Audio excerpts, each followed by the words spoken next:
Ketika dunia hancur dalam semalam, lo cuma punya dua pilihan nih, menyerah atau pulang ke Tuhan. Jadi guys, gue baru aja nonton film Assalamualaikum Baitullah. Film ini menurut gue bukan sekedar drama religi biasa. Film ini menyuguhkan kisah tentang Amira, seorang perempuan mandiri dan ambisius yang hidupnya ini hancur dalam sekejap karena pengkhianatan suaminya sendiri. Di tengah runtuhnya rumah tangga dan kehilangan yang berlapis-lapis, Amira ini harus terpaksa menghadapi kenyataan bahwa kekuatan yang selama ini ia banggakan gak cukup buat menahan semua luka yang datang bertubi-tubi.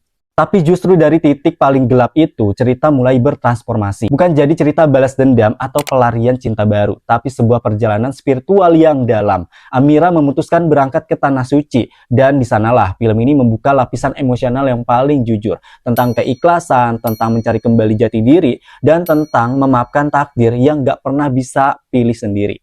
Plotnya ini sederhana tapi penuh makna, nggak ada plot twist berlebihan, nggak ada bumbu cinta murahan. Tapi justru kesederhanaan inilah yang bikin cerita terasa sangat nyata. Kita seperti diajak duduk di samping Amira, melihatnya jatuh, bertanya, lalu pelan-pelan bangkit. Bukan karena cinta dari orang lain, tapi karena cinta yang ia temukan kembali dari Tuhan dan dari dirinya sendiri.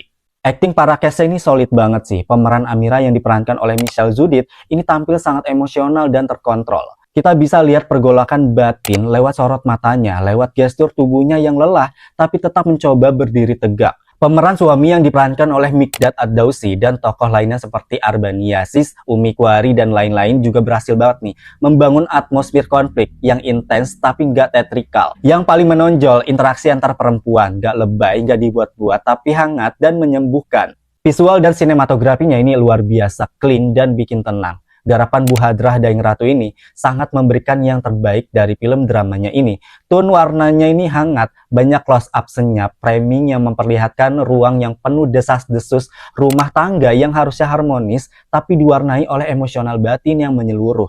Semuanya dikurasi untuk bikin kita merasa sendiri tapi nggak sepi. Apalagi saat adegan di Tanah Suci nih, cahaya matahari yang jatuh ke wajah Amira, siluet jemaah, detail kecil seperti air mata yang gak jatuh tapi tertahan, semua tertangkap indah.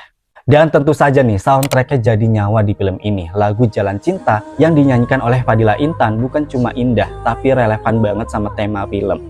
Liriknya seperti doa, melodinya seperti pelukan, dan saat dibawakan live di gala premier, ruangan langsung hening, banyak yang berkaca-kaca, gua pun kena nih. Yang bikin film ini istimewa adalah keberaniannya untuk pelan. Film ini gak terburu-buru kasih jawaban, gak memaksakan klimaks, tapi membiarkan penonton itu ikut merasakan bahwa terkadang luka gak perlu disembuhkan, cukup diterima dan dibiarkan menjadi jalan pulang ke Baitullah,